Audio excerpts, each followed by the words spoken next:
Hello.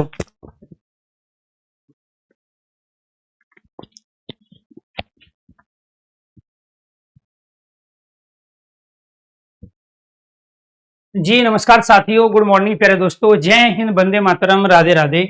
आज की जो हमारी क्लास है दोस्तों, उसके अंदर टॉपिक चल रहा है हमारा उपसर्ग। और उपसर्ग के अंतर्गत हम उपसर्ग की संख्या के बारे में चर्चा कर रहे थे। तो उपसर्ग में जब हम बात करते हैं तो सबसे ज्यादा जो उपसर्ग होते हैं प्यारे दोस्तों, वो हम संस्कृत में प्रयोग करते हैं। तो संस्कृत में यहाँ पर उपसर्ग की संख्या, तो उपसर्ग की संख्या का एक हमारा बेसिक क्वेश्चन बनता है। तो संस्कृत में जो उपसर्ग है, संस्कृत में वो 22 उपसर्ग होते हैं। ऐसे ही दूसरा जो है, हम हिंदी में जो उपसर्ग है, हिंदी में मूल उपसर्ग हम 10 का प्रयोग करते हैं। ठीक है। ऐसे ही प्यारे दोस्तों, यहाँ पे उर्दू में हम 19 उपसर्ग का प्रयोग करते हैं। उर्दू में जब आपसे संख्या पूछेगा तो आपको इन्हीं का ही प्रयोग करना है। इसके साथ प्यारे दोस्तों, अंग्रेजी के अंतर्गत जो हमारे उपसर्ग होते हैं, फोर्थ क्या है, अंग्रेजी के उपसर्ग।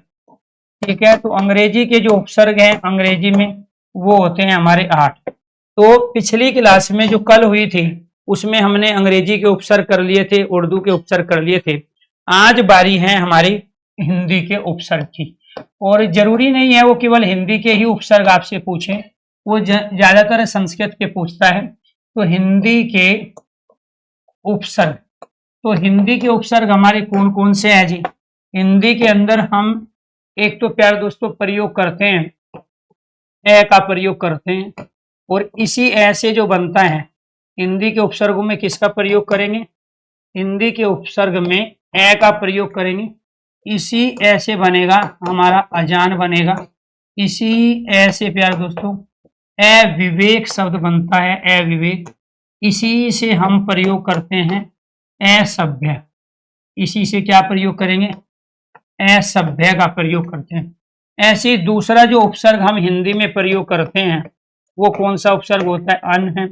इससे क्या बनाएंगे हम, अनमोल बनाएंगे, अनमोल।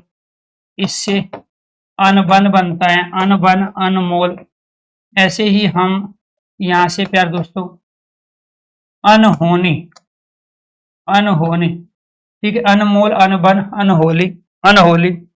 इसके बाद अनहोनी, अनकही, अनसुनी, इसी से क्या बनेगा, अनसुनी अर्थात बिना सुनी। एक उपसर्ग का प्रयोग केवल एक अर्थ में नहीं होता है, अलग अलग शब्दों के साथ में हम उसका अर्थ अलग अलग लेते हैं। इसके बाद में प्यारे दोस्तों यहाँ पर जो शब्द बनेगा, उपसर्ग है हमारा, वो क्या है, अध है। तो इस अध से क्या बनता है, इस अध से बनेगा अधपका, अधपका। इसी से बनता है हमारा अधजला, इसी से बनेगा प्यारे दोस्तों यहाँ पे अधखिला, अधजला, अधखिला, अधकचरा, इसी से क्या बनता है, अधकचरा। ये सारे के सारे हमारे तद्भव शब्द है। हिंदी के उपसर्ग हिंदी के तद्भव शब्दों का निर्माण करते हैं, उर्दू के अंग्रेजी के उपसर्ग विदेशी आगत शब्दों का निर्माण करते हैं, ये आपको ध्यान रखना है। इसके बाद में प्यारे दोस्तों हमारा एक उपसर्ग होता है उन, इसका प्रयोग हम 29 में करते हैं एक कम के लिए, इसका प्रयोग 19 में भी करते हैं एक कम के लिए, इसका प्रयोग यहाँ 59 में भी करते हैं, 59, ठीक है, इसका प्रयोग 39 में भी करते हैं, 39, 39 में भी करते हैं। तो यानी कि एक कम जो होता है 29, 19 है, 59 है, 39 है, तो ये भी हम हिंदी के उपसर्ग के रूप में प्रयोग करते हैं। एक हिंदी का उपसर्ग हमारा नि होता है, जिसका प्रयोग हम किस रूप में करेंगे, निडर के रूप में करेंगे, निकम्मे के रूप में करेंगे, ये आपको ध्यान रखना है। ऐसे ही नियोग के रूप में भी हम इसी का प्रयोग करते हैं, नियोग प्रथा होती है, ये आपको ध्यान रखना है, ठीक है, नियोग। तो नी का उपसर्ग कहाँ होगा, ठीक है, हम हिंदी के उपसर्ग में, जबकि जो विसर्ग लगाएंगे तो वो संस्कृत का होता है। इसके बाद में हम प्यारे दोस्तों यहाँ पर प्रयोग करते हैं से का, से का प्रयोग क्या होगा, सपूत के रूप में होगा, ठीक है जी। यहाँ पे से परिवार के रूप में हम करेंगे, से परिवार, ठीक है, तो ये से का है। ऐसे ही हम यहाँ पे किसका प्रयोग करते हैं, कै का प्रयोग करते हैं। तो कै का प्रयोग किस रूप में होगा जी, यहाँ कपूत के रूप में होगा, कपूत के रूप में होगा, ठीक है, ये आपको ध्यान रखना है। तो ये सारे के सारे क्या है जी, हमारे ये हिंदी के उपसर्ग है। अगर मेरी आवाज आप तक सही पहुंच रही है और सब कुछ आपको क्लियर दिखाई दे रहा है, तो एक बार सारे स्टूडेंट ओके कीजिए, यस कीजिए। यहां तक चीजें क्लियर है आपको, यहां तक अगर चीजें क्लियर हैं तो एक बार सारे स्टूडेंट ओके कीजिए, यस कीजिए। इसके बाद 8वां उपसर्ग है, 8वां उपसर्ग है प्यार दोस्तों हमारा यहाँ बिन, बिन खाया, बिन बिहाया, ठीक है, बिन सुना। ऐसे ही यहाँ पर एक हम प्रयोग करते हैं, आपका प्रयोग भी करते हैं, ठीक है, ये आपको ध्यान रखना है। एक हम ऊ का भी प्रयोग करते हैं, ऊ का एक प्रयोग करते हैं प्यार दोस्तों हम औ का। ये सब हिंदी के शब्द बनाएंगे, ये आपको ध्यान रखना है। एक प्रयोग करते हैं हम यहाँ पर चिर का, चिरकाल, चिरायु। एक प्रयोग करते हैं यहाँ पे चो का, ठीक है, चोरा, चौमासा। एक प्रयोग करते हैं हम यहाँ पे बहू का, ठीक है जी। एक प्रयोग करते हैं हम यहाँ पे सम का, ठीक है, इससे क्या बनेगा। ऐसे ही फिर यहाँ पे हम प्रयोग करेंगे, होते 10 है लेकिन हम प्रयोग ज्यादा का करते हैं। ऐसे ही हम प्रयोग करते हैं धू का। ऐसे ही प्यारे दोस्तों यहाँ पे होता है पंच का प्रयोग, पंचमेल, पंचरंगा, ठीक है, सम ले लिया हमने, सम आ गया हमारा, ठीक है। ऐसे ही हम प्रयोग करते हैं पर, पर कहते हैं दूसरे का परोपकार, ठीक है, परलोक, ठीक। ऐसे ही हम प्रयोग करते हैं भर का, भरसक, भरपूर है। और ऐसे ही प्रयोग करते हैं प्यारे दोस्तों हम टी का। तो इनका हम प्रयोग करते हैं, ये आपको ध्यान रखना है। तो यहां पर इनसे जो शब्द बनेंगे उनको देखो। अब इनसे शब्द क्या बनाएंगे, इनसे शब्द बनेगा बिन खाया, बिन ब्याया, बिना शादी के, बिन ब्याया, ठीक है, बिन सुना, बिन कहा, ठीक है। यहां से क्या बनेगा आपसी, आप बीती, ठीक है, आपदा, दा मतलब देने वाली, इससे बनेगा प्यार दोस्तों उदय, ठीक है। तो ये दय क्या है? संस्कृत की क्रिया है, तो दय क्या है? संस्कृत की क्रिया, ठीक है जी। ऐसे उतारना, उजाड़ना, ठीक है, उदार और उचित, ठीक है जी। यहां पर क्या बनेगा? उदार, ठीक है, दार आ गया, उचित, यहाँ पे चित मूल शब्द हो गया। इसके बाद में इससे क्या बनेगा? औजार है, ये आपको ध्यान रखना है। तो औ से क्या बन गया आपका? औजार का प्रयोग हम कर रहे हैं। ऐसे ही है औगुण, इसी से क्या बनेगा? अवगुण भी बनेगा, ठीक है, जिसी को बाद में अवगुण में प्रयोग किया संस्कृत में। इससे शब्द क्या बनेगा? चिरकाल, चिरकाल, चिरायु, चिर में आयु लग गया, ठीक है जी। चिर रतन, चिर रतन, ठीक है। चिरंतर, चिरंतर, चिरंतर, ऐसे इससे क्या बनेगा? चौपाया, चौमासा, चौराहा, इससे बनेगा प्यार दोस्तों बहुमूल्य, बहुरंगा या बहुरंग, ठीक है। ऐसे ही इससे बनेगा समतल, समकोण, ऐसे इससे बनेगा दुकाल, ठीक है। दुकाल का मतलब बुरा काल, तो दू का प्रयोग है। ऐसे इससे बनेगा दुबला, दुभाषिया, दुभाषिया मतलब जो दो भाषाओं का ज्ञान रखता है। इससे पंचमेल, ठीक है। ऐसे ही पंचयोग,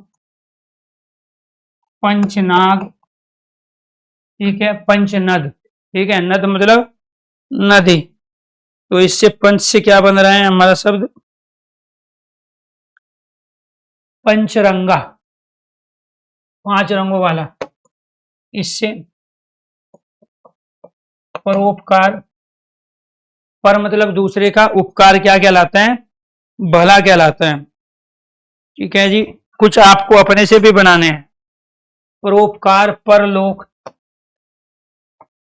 परोपकार, परलोक, भरसक,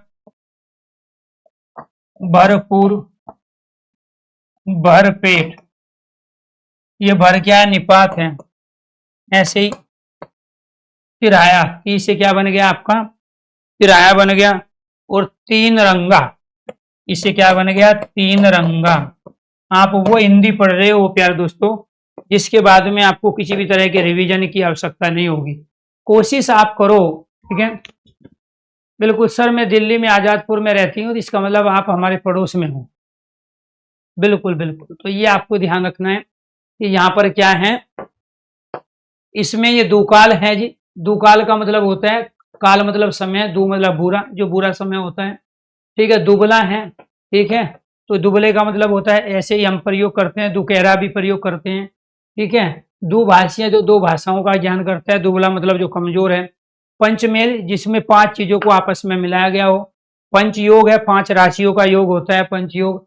पंच नाग भी होते हैं, पंच नद भी होते हैं, जो 5 नदी एक साथ बहती है पंजाब में, उसको हम पंच नद भी बोलते हैं, ठीक है। ये आपको ध्यान रखना। पर कहते हैं उपकार, पर कहते हैं दूसरे को, उपकार कहते हैं भले, जो दूसरे का भला करता है वो उपकार है। परलोक कहते हैं दूसरा लोक, एक होता है इकलौकिक और दूसरा होता है परलौकिक। भरसक है, प्रयास करना है कि मैंने अपना एफर्ट्स डाला, भरसक है। भरपूर है, भरपेट है। इसके बाद में तिरहा, 3 रास्तों वाला है। तिरंगा होता है 3 रंगा। ऐसे इससे क्या बन जाएगा? दुपहिया भी बन जाएगा। दुपहिया किसे कहेंगे प्यार दोस्तों? दुपहिया कहेंगे 2 पैर वाले को, 2 पहिया वाले को, ठीक है। ये आपको ध्यान रखना। होते 10 हैं लेकिन प्रयोग हम कितनों का कर रहे हैं? 20। जब आपसे पूछे हिंदी में उपसर्गों की संख्या बताओ, तो हिंदी में उपसर्गों की संख्या 10 है। अब बाकी क्या है, बाकी धीरे धीरे हमने प्रयोग करना शुरू कर दिया, उसमें नए शब्द बने तो उसमें हम उपसर्ग के रूप में ही प्रयोग कर रहे थे, ये आपको ध्यान रखना है। तो जैसे यहाँ अवगुण है, अवगुण इसी से फिर संस्कृत का रूप बना है। संस्कृत में ये वाला शब्द था अवगुण, ये तत्सम है, ये क्या है आपका तत्सम है, और इसी का ये तद्भव है अवगुण। तो ये संस्कृत का उपसर्ग था, तो जिस भाषा का उपसर्ग होगा शब्द भी उसी भाषा का होगा। यहाँ उपसर्ग अव है तो ये तद्भव है। तो आप एक काम नहीं कर रहे हो, आप 3 टॉपिक एक साथ पढ़ रहे हो। एक तो आप उपसर्ग वाला टॉपिक पढ़ रहे हो, दूसरा ये सारे के सारे आपके तद्भव शब्द हैं जो हिंदी में हम प्रयोग करते हैं, तद्भव जो तत्सम शब्दों से बने हैं। तो आपसे वो पूछेगा तत्सम बताओ जी, तद्भव बताओ, तो ये सारे के सारे तद्भव है। क्यों? क्योंकि इसमें हिंदी के उपसर्गों का प्रयोग हुआ है। अब जैसे यहाँ कब ये सुपुत्र है तो इसका तो तत्सम हो जाएगा, सपुत्र आपका तद्भव हो गया। ऐसे इसका कुपुत्र तत्सम हो जाएगा, कपूत क्या हो गया आपका तद्भव हो गया। तो जिस भाषा का उपसर्ग होगा शब्द भी उसी भाषा के होंगे। कल आपने अंग्रेजी के उर्दू के उपसर्ग पढ़े थे। अंग्रेजी और उर्दू बाहर की भाषाएं हैं, विदेशी भाषाएं हैं, उनके उपसर्ग भी विदेशी है, इसलिए उनसे बनने वाले शब्द भी विदेशी होंगे, जिनको हम आगत शब्द कहते हैं। आज मैंने सारे के सारे आपको तद्भव लिखवाए, आज ये सारी की सारी आपको शुद्धवर्तनी मैंने कराए। तो वर्तनी का क्वेश्चन आपकी परीक्षा में आता है, ये सारी शुद्धवर्तनी है। तद्भव तत्सम पूछा जाता है, सारे के सारे आपके तद्भव है। अब जब संस्कृत का प्रयोग करेंगे तो सारे तत्सम रहेंगे। तो ये ऐसे अनजान अविवेकी असभ्य बन गया। यहाँ पे अनमोल है, अधपका, अधजला, अधकिला है। अब इसमें 2 चीज आपको यहाँ याद रखना है। एक तो आपको कंफ्यूजन होगा इसमें, दूसरा कंफ्यूजन होगा इसमें, और एक कंफ्यूजन होगा आपको यहाँ पर इसमें, 2 में। तो यहां पर इन चीजों को आपको क्लियर करना है। एक तो प्यारे दोस्तों ये उपसर्ग अगर आता है, ये वाला, ये हिंदी का है, ये भी हिंदी का है, और ये भी हिंदी का है। इसका हिंदी का अर्थ क्या है जी? अध का अर्थ आधा है, नी का अर्थ बिना है, बिना, और दू का अर्थ जी यहाँ बुरा है। ठीक है जी, दू का अर्थ बुरा है। ठीक है जी। अब इनके स्थान पे हम प्रयोग क्या करते हैं? ये वाला अध का प्रयोग करते हैं, इसके स्थान पे संस्कृत में इसका प्रयोग करते हैं, और इसके स्थान पे इसका प्रयोग करते हैं। अब इसके अंतर्गत ये वाला अध का अर्थ नीचे होता है, इस वाले का अर्थ बिना अभाव और रहित होता है, और इस वाले का अर्थ बुरा और कठिन होता है। इसका अर्थ क्या है? बुरा और कठिन।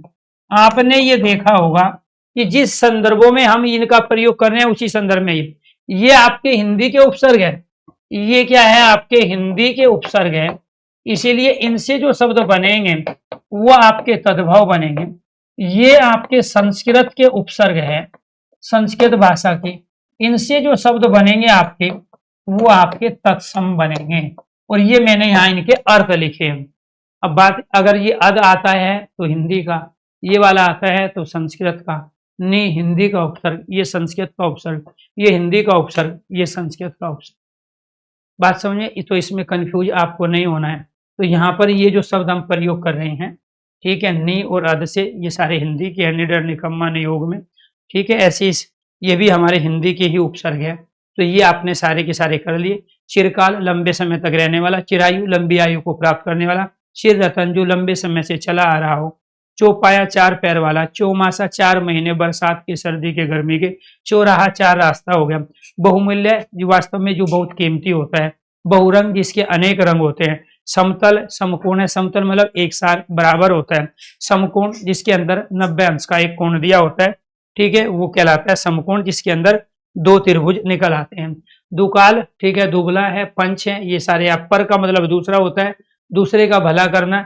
परलोक, दूसरा लोक होता है। भरसक का मतलब होता है, ठीक है, जो आपने पूरा एफर्ट्स लगाया। भरसक भरपूर है, भरपेट है, और तिराया और त्रिरंगा, ये थे आपके जी आपके हिंदी के उपसर्ग। इसके बाद बारी आएगी आपकी किसकी? आपकी संस्कृत के उपसर्गों की।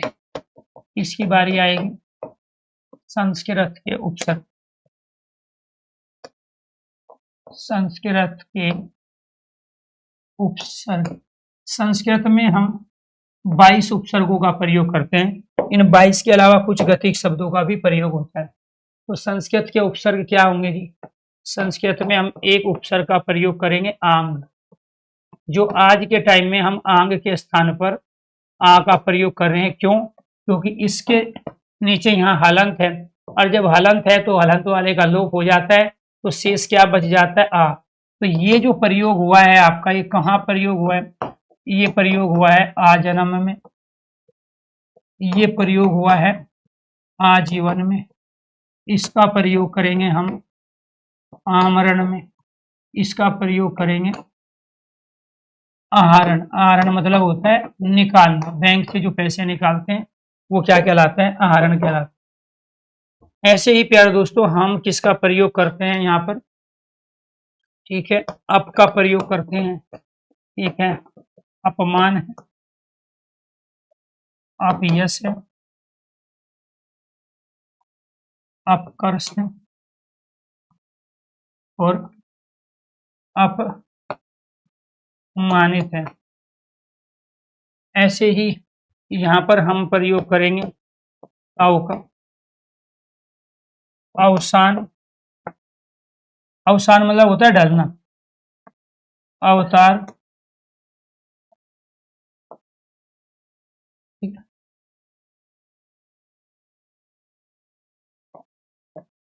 अवमूल्य। इसके बाद हम अन का प्रयोग करेंगे, अनुचित, अनौरुचित, अन और अधिकार, अनाधिकार, ठीक है,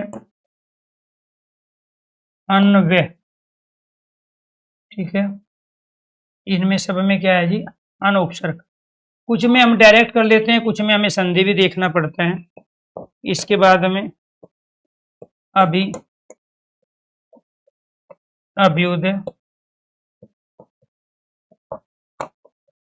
अभियोग,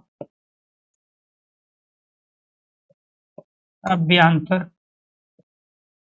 इससे क्या बनेंगे, अभ्यंतर।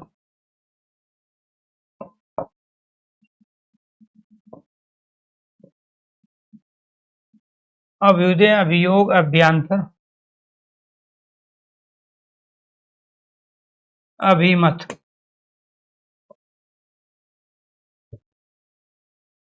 ऐसे ही अति, अत्यंत, अत्याचार, अत्यधिक,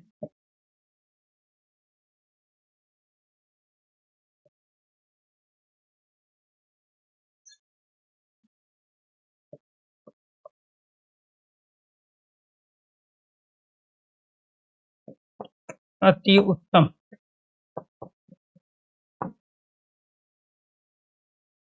इसके बाद में यहाँ प्रयोग किया हमने अधि, अधिकार, अधिमान, अध्यक्ष, अध्यादेश,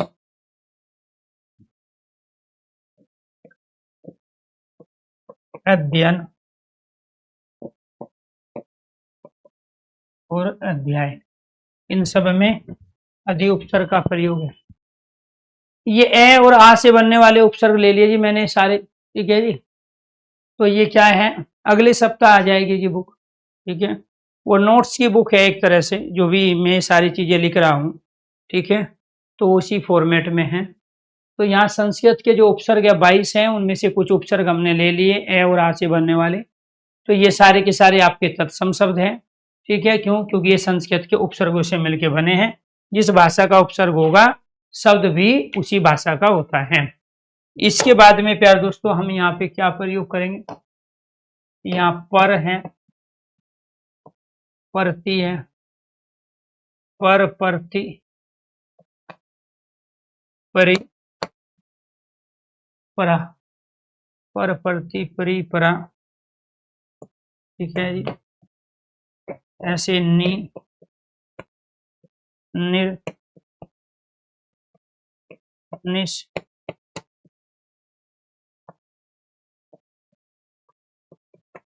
निश,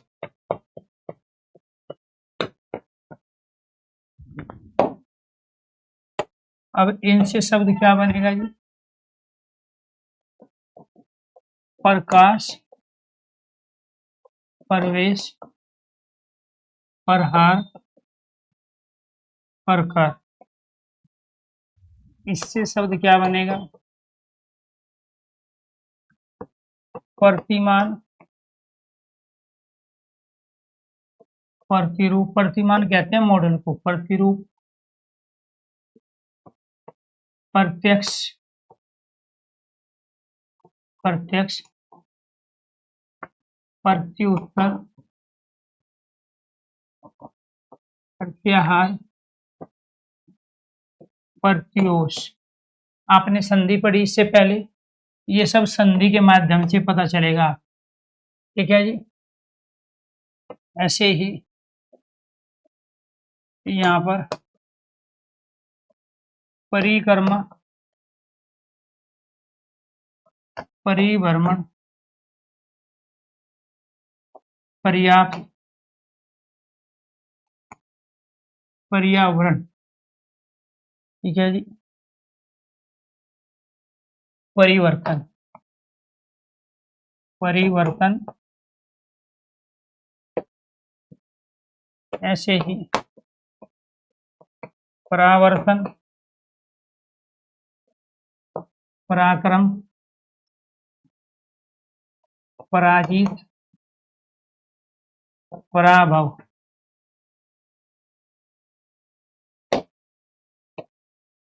इससे बनेगा जी निःशुल्क,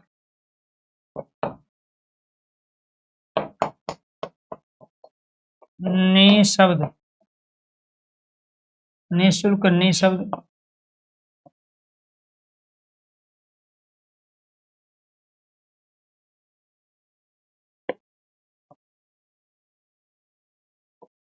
इससे बनेगा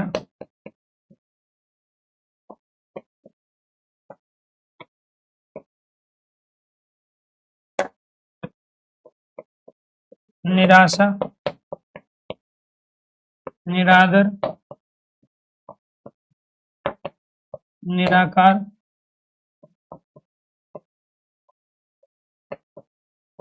निर्विवाद, निर्विरोध।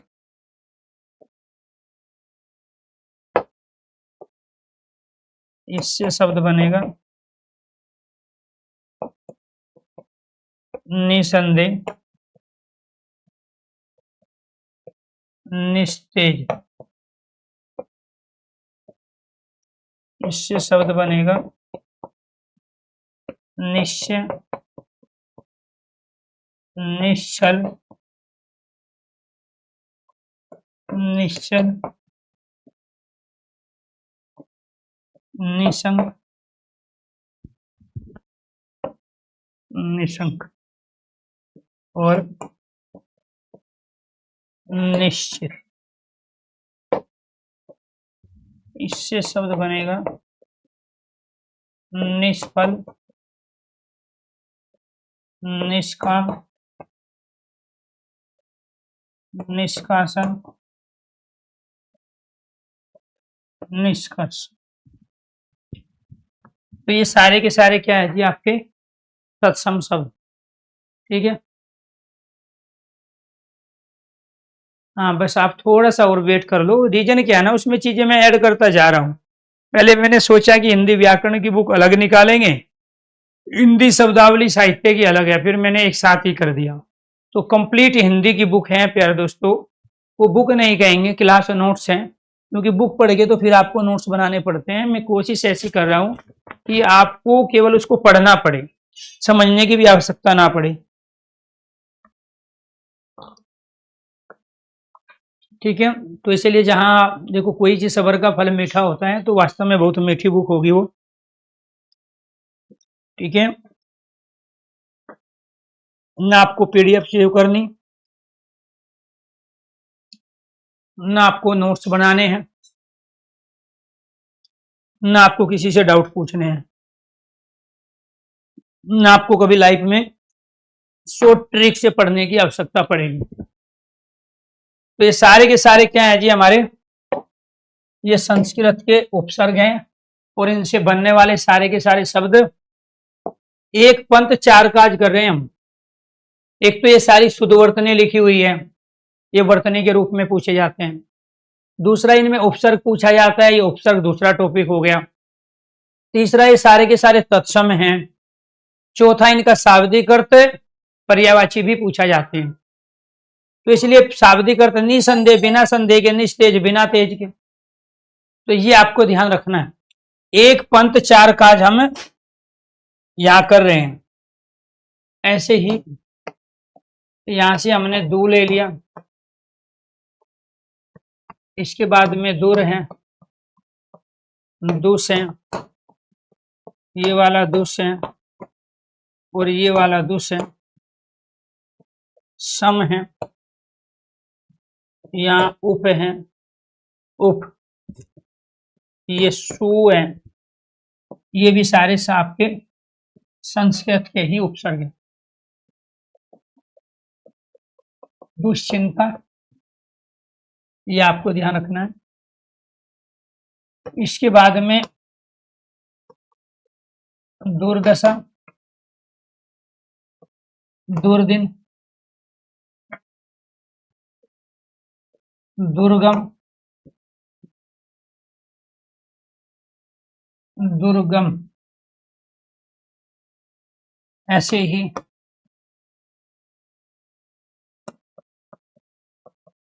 दुस्साहस, दुस्तेज, दुश्चरित, दुशासन,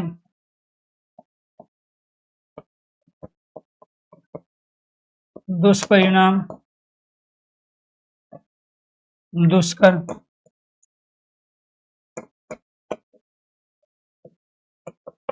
संविधान, संस्कार, संस्कृत, उपमान, उपवन, उपमेय, सुपुत्र, सुपात, सुसंगति। ये सारे के सारे आपके क्या है जी, संस्कृत के उपसर्ग। कु से क्या बन जाएगा, कुपात, कुसंग, कुसंग, कुपात, कुपात हो गया, कुपुत्र। तो ये सारे के सारे क्या हैं हमारे संस्कृत।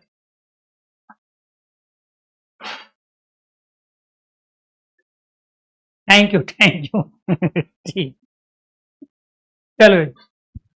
हाँ तो लाइट इतनी है तो आपको तो दिखाई देगा, कोई दिक्कत नहीं है। ठीक है जी,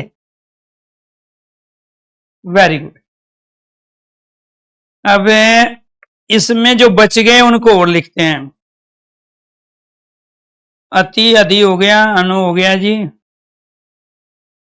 इसके बाद अति, अधि, अनु, अप, अपी, औ भी हो गया, आ हो गया, उद हो गया। ये बच गया आप, उत बच गया, एक बच गया आपका उत। ठीक है जी,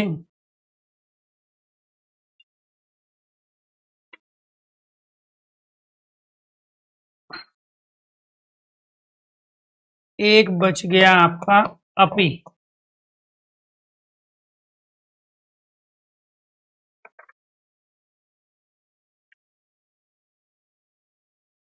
ठीक है, बस अब ये देखना कितने हो गए जी आपके। 1 2 3 4 5 6 7 8 9 10 11 12 13 14 15 16 17 18, 19, 20, 21, 22, 23, 24, ये क्या हो गया जी 25, 26 और 27। ठीक है जी, इससे क्या बनेगा आपका उद्गम, उद्भव। ठीक है, इसमें उत उपसर्गी आया है। ऐसे ही बाकी में भी हम उत का ही प्रयोग करते हैं, जैसे उज्ज्वल है, इसमें भी उत ही का प्रयोग होता है। इसके बाद में यहाँ क्या आ जाएगा जी आपका अपितु, हम अपी का प्रयोग कर रहे हैं जी।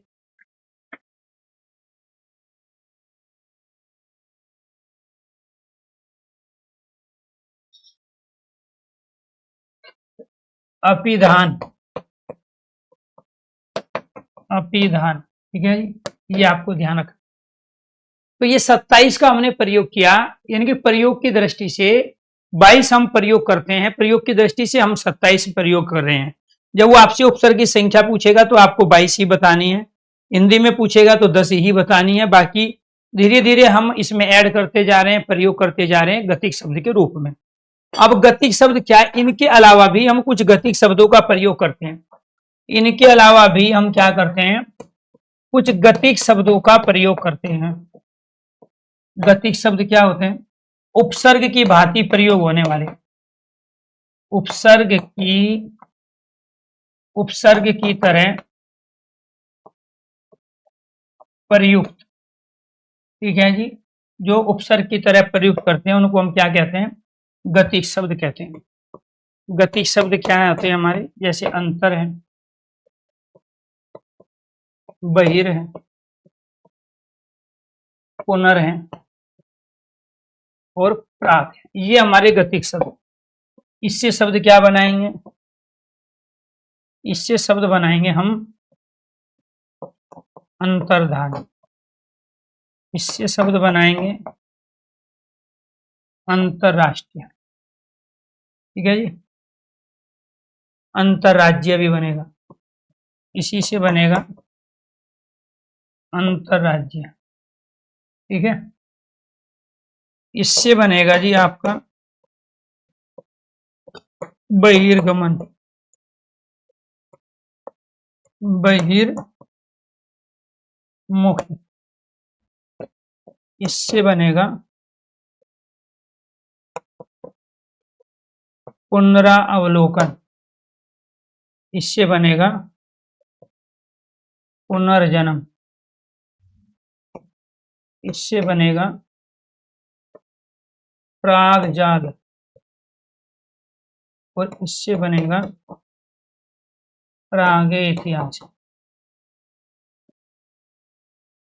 बात समझ में आई? ये अंतर, बही, पुनर और प्राग ये गतिक शब्द कहलाते हैं। क्या कहलाते हैं?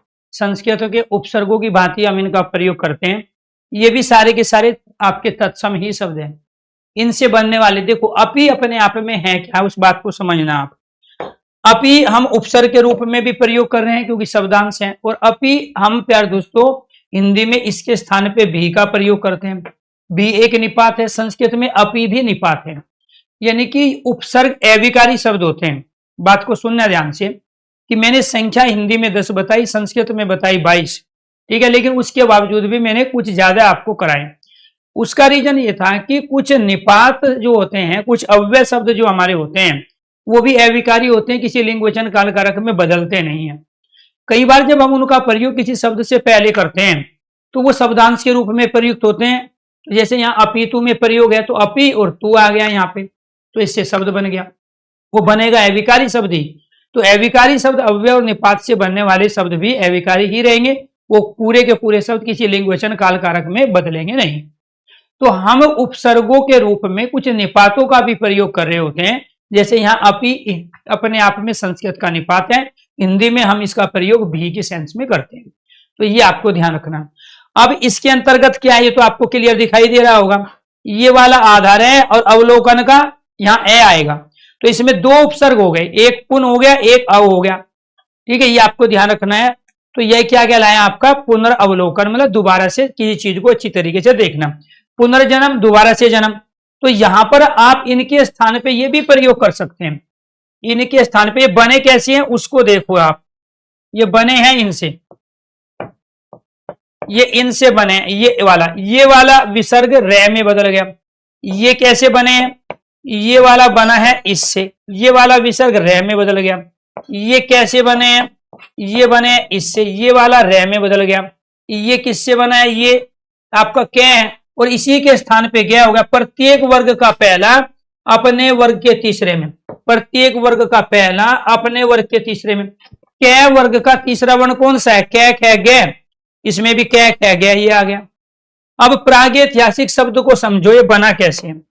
ये प्रागैतिहासिक शब्द जो है, ये सबसे पहले हमारे पास ये था, प्राग मतलब पहले का, प्राचीन, और इसके बाद में यहाँ पे क्या शब्द है हमारा, इतिहास है, और इसके बाद क्या लगा है, इसमें इक लगा है। क्लियर।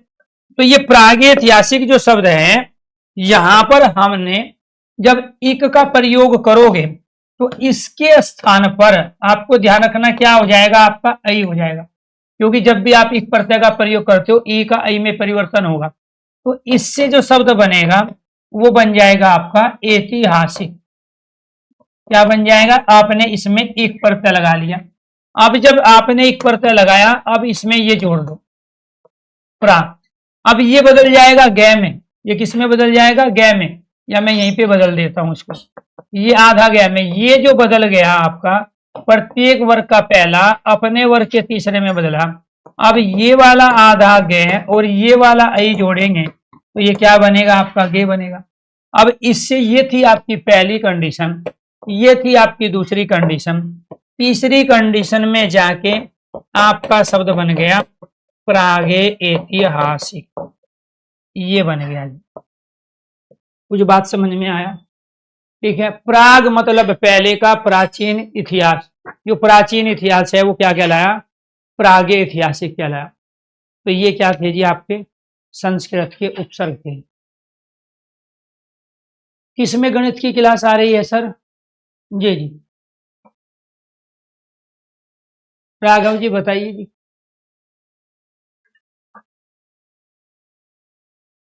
क्लियर यहां तक। अब हमें क्या पढ़ना है, ये सारे के सारे हमने कंप्लीट कर लिए हैं, ठीक है। कुछ शब्द ऐसे भी होते हैं जिनमें हम दो उपसर्ग का प्रयोग करते हैं, जैसे समाचार है, सदाचार है, सुसंगठित है,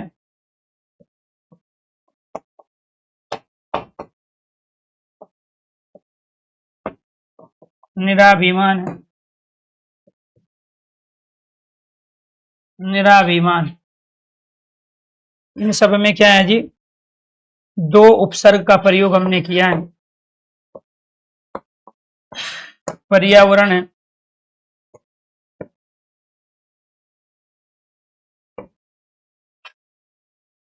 और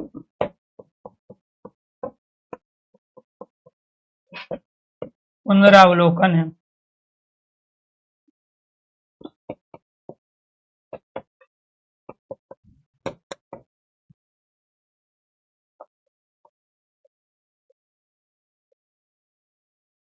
कुसंस्कार, इन सब में क्या है जी, दो उपसर्ग। कैसे, यहाँ पर ये जो शब्द बना है ये सम और आचार से मिलके बना है, ये बना है सत और आचार से। ये जो बना है जी, ये बना है आपका सु सम गट और इत से। ये बना है जी आपका नी अभी और मान से। ये बना है जी आपका परि और आवरण से। ये बना है जी आपका पुन अव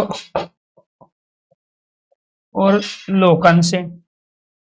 और ये बना है जी आपका सु सम और कार से। तो इनमें जो दो उपसर्ग है वो सम और आ, सत और आ, सु और सम, नी और अभी, परी और आ, उन और अव, सु और सम।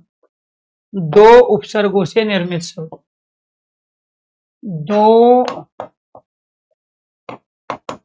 उपसर्ग वाले शब्द। ये जरूरी नहीं है किसी शब्द में केवल एक ही उपसर्ग हो, ठीक है। तो ये आपको ध्यान रखना है, दो उपसर्ग वाले जो ये शब्द है, ठीक है। तो जरूरी नहीं है किसी शब्द में केवल एक ही उपसर्ग हो, एक से अधिक उपसर्ग भी हो सकते हैं। ऐसे बहुत सारे शब्द हैं जिनमें उपसर्ग नहीं, जैसे मेरा नाम अरुण है, कोई उपसर्ग नहीं है, ठीक है। तो ये दो उपसर्ग वाले शब्द थे। तो आपने क्या कर लिया जी, आपने विदेशी भाषा के शब्द भी पढ़ लिए, कौन कौन से, उर्दू के, अंग्रेजी के, ठीक है। और इसके साथ में आपने उर्दू अंग्रेजी के बाद हिंदी और संस्कृत के भी कंप्लीट कर दिए। उपसर्ग वाला टॉपिक समाप्त हो गया है। कल जो क्लास लेंगे वो लेंगे प्रत्यय वाली। अब मैं लूंगा आपके डाउट। मेरे पास जो 5 मिनट बची है, उस 5 मिनट में प्यार दोस्तों मैं आपके सारे डाउट क्लियर करूंगा, आपसे बात करूंगा। ये प्रति और ऐ से मिलके शब्द बना है प्रत्यय, जिसको हम कल कंप्लीट करेंगे। इधर से ये ई आ गया, इधर से ए आ गया, ई और ए यह बन गया। जब मैं इसमें से ये ई निकाल लिया हूं तो यहाँ आधा तय बच गया। जब इसमें से ए ले लिया हूं तो यहाँ यह बच गया। जब ई और ए को मिलाया तो क्या बन गया, यह। तो ये शब्द बन गया प्रत्यय। तो प्रत्यय में प्रति उपसर्ग है, ए मूल शब्द है, बात समझ में आई। और प्रत्यय में यण स्वर संधि है, जहां बीच में यह हो उससे पहले आधा व्यंजन, तो वो यण स्वर संधि कहलाते हैं, क्योंकि इसमें दो स्वर वर्णों का मेल हुआ है। तो जहां दो स्वर वर्णों का मेल होगा स्वर संधि होगी, जहां बीच में यह आएगा उससे पहले आधा व्यंजन, वो यण स्वर संधि होगी, ठीक है। और प्रत्यय में उपसर्ग क्या है, प्रति। तो आपका जो भी डाउट है वो डाउट है ये लेंगे प्यारे दोस्तों हम 21 तारीख कल पढ़ेंगे। शायद कल की छुट्टी है आपकी, सैटरडे शायद ईद है। अगर नहीं छुट्टी होगी तो हम क्लास जरूर लेंगे सैटरडे को, संडे फिर छुट्टी रहेगी, मंडे से आपकी क्लास कंटिन्यू रहेगी। तो सभी साथियों को नमस्कार, धन्यवाद। और साथ के साथ जो भी आपके डाउट्स है, जो भी आप कमेंट करते रहते हो पढ़ाते समय, अब आप कमेंट करके मेरे से पूछ सकते हो। सर बुक के बारे में बता दीजिए। बुक अगले सप्ताह आ जाएगी, कुछ वो बिल्कुल फाइनल हो गई थी कल ही, वो प्रिंटिंग पे जानी थी। प्रिंटिंग में जाने के बाद में 2 दिन में प्यार दोस्तों छप के आ जाती है, लेकिन उसमें मैंने कुछ हिंदी साहित्य और हिंदी शब्दावली की चीजों को ऐड किया है, ठीक है। तो अपने आप में लगभग 200 पेज की बुक होगी और जिसका प्राइस 300 रुपया के आसपास रहेगा। तो अपने आप में बुक कम, क्लास नोट्स ज्यादा है। पूरे हिंदी के सिलेबस को, जो किसी भी कॉम्पिटिटिव एग्जाम की आप तैयारी करो उस बुक को पढ़ के, तो 100% सिलेबस के साथ में वो बुक आएगी, ठीक है। अगले सप्ताह लॉन्च कर दूंगा, कुछ बड़े बड़े धुरंधर हैं उनके हाथों से उस बुक को हम लॉन्च कराएंगे। इसलिए आपसे मेरी रिक्वेस्ट है, गुजारिश है कि आपको आने वाले समय में ना तो नोट्स बनाने की दिक्कत होगी, ना पीडीएफ को सेव करने की, ना पीएनजी मांगने की, और ना मार्केट से बुक खरीदने की।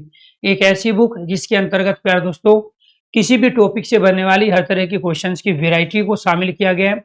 किसी भी टॉपिक के जितने भी सेक्शन पार्ट होते हैं वो सारे ही सेक्शन पार्ट उसके अंतर्गत है, ठीक है। बुक कहाँ मिलेगी, फ्लिपकार्ट पे ऑनलाइन मिलेगी। और बाकी कॉम्पिटिटिव एग्जाम में प्यार दोस्तों जहां भी आपको ये कॉम्पिटिटिव एग्जाम की बुक प्रोवाइड होती है आपके शहर में, वहां पे भी वो बुक आपको मिलेगी, लेकिन अगले सप्ताह से। सबका कमेंट शो होता है, ऐसा नहीं है। जी जी सोनल जी आपका भी कमेंट आ रहा है, ठीक है। इसके बाद सोनल, अंशु, प्रियंका, शौर्य, प्रकाश वर्मा, सत्यम, अहमद, यश, आलम, विकास, किरण, बबलू, संगम, भारती, रीचा। जी जी हाँ, बुक के पैसे देने होंगे, ठीक है, क्योंकि फ्री में जो कुछ चीज मिलती है वो बाद में सफलता नहीं दिलवाती, ठीक है। ये आपको ध्यान रखना। फ्री का तो खाना भी शरीर में पचता नहीं है, ठीक है। खाने का जो काम होता है शरीर को एनर्जी देने का, वो देगा ही नहीं। आप खा के देख लेना, दाएं बाएं की बहुत सारी चीजें हैं, भंडारे होते हैं, आप फ्री में चपाचट कर जाते हो, ठीक है। तो उससे काम नहीं चलता, घर जाके भी खाना पड़ता है। तो इसलिए फ्री की चीज से बचना है आपको। फ्री में तो मैं यूट्यूब पे भी पढ़ा रहा हूँ, लेकिन फिर भी आपने बैच खरीद लिया, ठीक है, क्योंकि ये बात आपको भी पता है केवल यूट्यूब पे पढ़ने की सिलेक्शन नहीं होगा, क्योंकि यहाँ पढ़ाई तो हो सकती है, तैयारी तो होगी, लेकिन फाइनल मेरिट में आने के लिए आपको कुछ विशेष एफर्ट्स लगाने होते हैं। 19 मार्च की क्लास में मैथ की क्लास आ रही है तो वो हटा दी गई है जी, ठीक है। तो जो मैथ की क्लास उसमें आई कि वो टेक्निकल फॉल्ट होगा, चीजों को अपडेट कर रहे होंगे, इसकी वजह से होगी। संस्कृत की क्लास होगी, पहले थोड़ा हिंदी के कॉन्सेप्ट को क्लियर करो, क्योंकि जो भी संस्कृत में आप पढ़ोगे सारा हिंदी पे डिपेंड है, क्योंकि हिंदी में जो भी चीज आई है वो सारी संस्कृत से आई है। तो मैं डायरेक्ट आपको संस्कृत के कुछ टॉपिक कराऊं तो उससे ज्यादा बढ़िया है कि आप कॉन्सेप्ट को पहले क्लियर करो वर्षा जी, ठीक है, हिंदी के, और उसके बाद में आपके समय से पहले आपका सिलेबस पूरा होगा सारा। ये आपको ध्यान रखना, मेरे पास 2 जिम्मेदारी है आपकी, एक हिंदी की और संस्कृत के टॉपिक की। जी जी, गुड मॉर्निंग। और किसी को कुछ है, यूपी पुलिस की नई वैकेंसी 100% आएगी, लेकिन वो वैकेंसी आएगी अक्टूबर के आसपास, ठीक है। 2027 में यूपी में इलेक्शन है विधानसभा के, तो वो नोटिफिकेशन देंगे, न तो एग्जाम लेंगे, फार्म भरवाएंगे केवल आपसे। नई सरकार जो बनेगी, चाहे वो बीजेपी की बनो या सपा की बनो या बसपा की बनो, किसी की भी नई सरकार बनेगी, नई सरकार उस भर्ती को पूरा करेगी, लेकिन नोटिफिकेशन निकाल के आपके फार्म जरूर भरवाए जाएंगे। एग्जाम होगा नई भर्ती का, यूपी पुलिस यूपीएसआई का 2027 में। एक भर्ती तो चल ही रही है जिसका जून में एग्जाम होना है, ठीक है। जो नई भर्ती आएगी वो आएगी आपकी अक्टूबर के आसपास। जी जी जी, मैं संस्कृत भी कराऊंगा जी। उससे पहले हो जाए, मई का क्या मतलब है भाई, मई का तो कोई मतलब ही नहीं, ठीक है। अप्रैल के लास्ट तक आपका सिलेबस हो जाएगा। अब 1.5 घंटे की क्लास करने वाला हूं मैं 1 अप्रैल से। 1 अप्रैल से जो आपकी क्लास होगी वो 1 घंटे की जगह 1.5 घंटे की करेंगे जी। हाँ, संधि का चैप्टर खत्म हो गया है प्रियंका जी। उसमें स्वर संधि के 5 भेद, व्यंजन संधि की सारी कंडीशन और विसर्ग संधि को आप पढ़ चुके हो। इसका मतलब आप रोज क्लास नहीं लेते, ठीक है। आपके नोट्स वाली कैटेगरी के अंतर्गत आपको ये ध्यान रखना है, वो सारे के सारे जो ऑब्जेक्टिव टाइप क्वेश्चन है टॉपिक वाइज वो दिए गए हैं, ई बुक है, क्लास नोट्स है। नोट्स की कैटेगरी एक बार खोल के देखना हिंदी की, वहां आपको देखो 3 तरह से चीजें काम करती है यहाँ पे। एक तो आपकी लाइव क्लास चलती है मंडे टू फ्राइडे, जिसका टाइमिंग 8 बजे से लेके 9 बजे है, जिसमें मैं कई बार 9:15 बजे तक पढ़ाता हूँ, कई बार 5 मिनट लेट भी आता हूँ। दूसरा, नोट्स की कैटेगरी में आपको नोट्स है, ई बुक है, क्लास नोट्स की पीडीएफ है, उसको आपको खोल के देखना है। बाई चांस अगर वो आपके उसमें शो नहीं हो रही है, मुझे आप जरूर बताओगे, ताकि जब मैं ऑफिस में जाता हूँ खुद अपने सामने बैठ के वो चीजें मैं उसमें अपलोड करा दूं। लेकिन उससे भी ज्यादा जरूरी है यहाँ के कॉन्सेप्ट को समझना। बहुत सारे बच्चे गलती क्या करते हैं, जैसे मैंने बुक दे दी, वो लाइव क्लास लेंगे नहीं, सोचेंगे कि जब सर की बुक है तो सर से पढ़े क्यों। ध्यान रखना है यार दोस्तों, यहाँ मैं बोल भी रहा हूँ, यहाँ मैं लिख भी रहा हूँ, यहाँ मैं समझा भी रहा हूँ।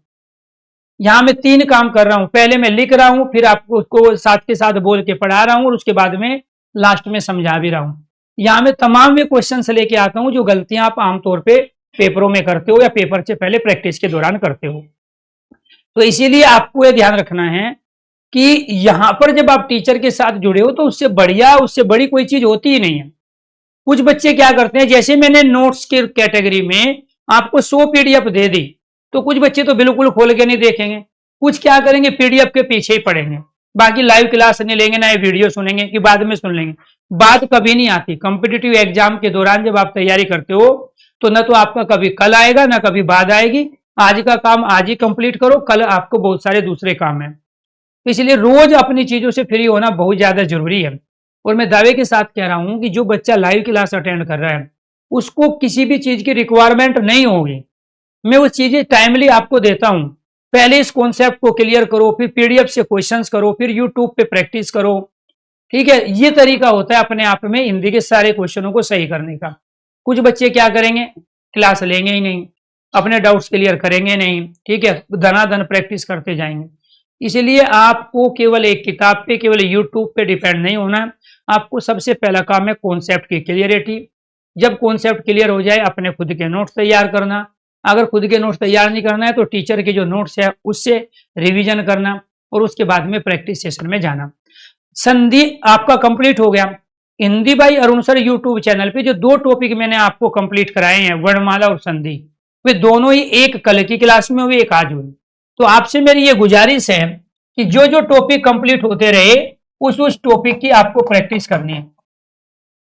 तो हिंदी बाई अरुण सर, ये मेरे YouTube चैनल का नाम है। अब आज मैंने 7 बजे आपकी क्लास से पहले, जो मैं लेट आता हूं 5 मिनट, उसका रीजन यही है कि मैं यहाँ बच्चों के डाउट्स ले रहा होता हूं, उनको प्रैक्टिस करा रहा हूं। ये मैंने आज ही करा है। ये क्लास जो है आपकी, ये 20/3/2026 की क्लास है। इससे पहले मैंने कराया वर्णमाला, और ये 2 ही टॉपिक में कंप्लीट कर चुका हूं। अब यहां आपको ध्यान रखना, ये 19 की क्लास है। 19/3/2026 को मैंने वर्णमाला। अब जब आपने वर्णमाला टॉपिक कंप्लीट कर लिया है, तो ये आपकी जिम्मेदारी है कि वर्णमाला से बनने वाले सुपर 60 सीरीज है, टॉपिक वाइज 60 क्वेश्चन लेके आता हूं। अब आप वर्णमाला के उन 60 क्वेश्चन की प्रैक्टिस करो। आपने संधि वाला टॉपिक कंप्लीट कर लिया है, अब ये आपकी जिम्मेदारी है कि आप संधि के 60 क्वेश्चन से अब आप प्रैक्टिस करो, तभी तो पता चलेगा कि आपको कॉन्सेप्ट क्लियर हुआ कि नहीं। अब जैसे मैंने आज उपसर्ग कंप्लीट किया, कल सुबह मॉर्निंग में 7 बजे आपकी उपसर्ग वाली क्लास है, फिर आपकी प्रत्यय की क्लास रहेगी। जो जो मैं टॉपिक इधर कंप्लीट करता रहूंगा, Hindi by Arun sir YouTube channel पे रोज एक टॉपिक आपके सामने आता रहेगा। यहां से कॉन्सेप्ट क्लियर किया और यहां से हमने क्वेश्चनों की प्रैक्टिस की। इनसे बाहर कोई क्वेश्चन आना ही नहीं है आपकी परीक्षा में। इसलिए मेरी आपसे गुजारिश है, रिक्वेस्ट है, जितना भी जोर हम यहाँ पे चीजों को समझने में दे रहे हैं, इन तमाम चीजों में उतना ही जोर प्यार दोस्तों हमें, अब जैसे उपसर्ग कंप्लीट हो गया, अब मेरा जो टॉपिक होगा, कल का जो टॉपिक है 21 तारीख का, वो रहेगा उपसर्ग। वो क्या रहेगा? वो उपसर्ग रहेगा 21/3/2026। इसके बाद में फिर प्रत्यय कराऊंगा। तो ये जो उपसर्ग है, तो इसके 60 क्वेश्चन हम कंप्लीट करेंगे कल वाली क्लास में। आज 20 तारीख है, ये आपको ध्यान रखना है। और कल करेंगे हम उपसर्ग वाले टॉपिक को। यहाँ से कॉन्सेप्ट क्लियर करते रहेंगे और यहाँ से प्यार दोस्तों ये सुपर 60 क्लास है, आपको ध्यान रखना है। ये सुपर 60 सीरीज, सुपर 60 सीरीज में टॉपिक वाइज 60 बेहतरीन क्वेश्चनों को हम लेकर आते हैं, वो भी केवल 40 मिनट में।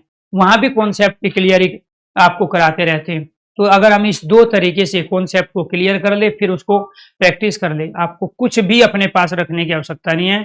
जो भी होगा वो सब कुछ दिमाग में सेव होगा। सभी साथियों को नमस्कार, धन्यवाद। दोबारा से फिर मिलते हैं प्यार दोस्तों एक और बेहतरीन क्लास में। वो टॉपिक रहेगा आपका प्रत्यय। आज शाम को 10 बजे मेरी क्लास रहेगी, इसमें मैं पूरे सिलेबस के 100 क्वेश्चन लेके आऊंगा आपके सामने Hindi by Arun sir YouTube channel पर शाम को 10 बजे।